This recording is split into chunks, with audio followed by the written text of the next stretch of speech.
ñoom ñëpp dañoo daanu ci ko ñoom mënuñu comme ñun lii ñu mën nii buñ ko defoon tey gàcce bu rëy dana am parce que toogtaane bu ngand lañ fiy jëlee parce que ak fortune bi ñu ñëwee yëpp ñu dugg ci dëkk bi di waxtaan fii ba ci guddi gi mën nañu waa léegi affaire daan na tàkk guddi mu ne waaw daan na tàkk oustaz affaire bi sax commencé na kon te yow def nga li ngay defal pare kon dootu ko jara mun yàlla amul rapport sa diggante ak sa borom dafa mel ni contact bi ak lampe bi soo contactee tàkkul boo contactee téeméeri junni yoon si te diggante nit ki ak borom moom dafa mel ni contact bi ak lampe bi parce que yàlla waajul daraam kun rek fa yakkoon mu nekk mu noonu incha allah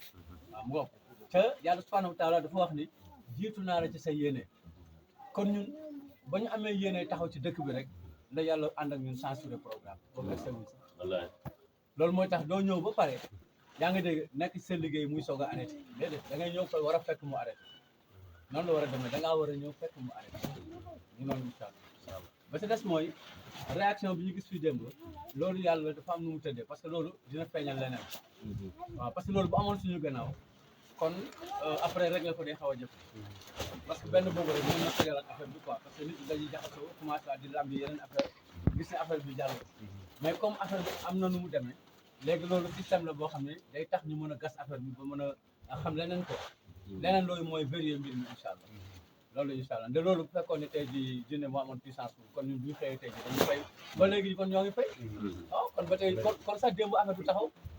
waaw kon démb foofu ñu dugg noonu di expliqué noonu dañ jékki-jékki daal voilà li ma lay wax ngi nii gisoo néeg bi commencé na parce que yow ki nga xam ne moo lay gis te doo ko gis war na mën a def loolu parce que ñun fii ñu toog nii li nekk ci ginnaaw bâche bi xamuñu ko waaw fu nekk bu fekkoon am na ko taxaw sérieux bi ñun xamuñ ci dara mu noonu incha allah nit sa vision dafa gàtt parce que ñun amul transféré wul kon fi mu nekk nii fii ñu toog fii tey bu lëmbewul fële ñun du gis suñu kon du loolu kon loolu leneen la lu ñu war a gëstu war a mën a xam exactement lii lu moo tax après waxtaan bu mujj bi ma indi leen ñaari seytaane dafa am bu nit am bu jinne seytaane ins wala jinn parce que buñu nee seytaane rek ñëpp seen xel day dem ci jinne rek mais bu nit bi dañ koy fàtte voilà bu nit bi dañ koy fàtte te nit ak jinne ñoo bokk jikko moo tax yàlla boole ñu benn diine wa maa xalaqtul jinna wal insa illa liya'budun ni ñuy amee bàkkaar ñoo ko bokk ni ñuy amee yiw ñoo ko bokk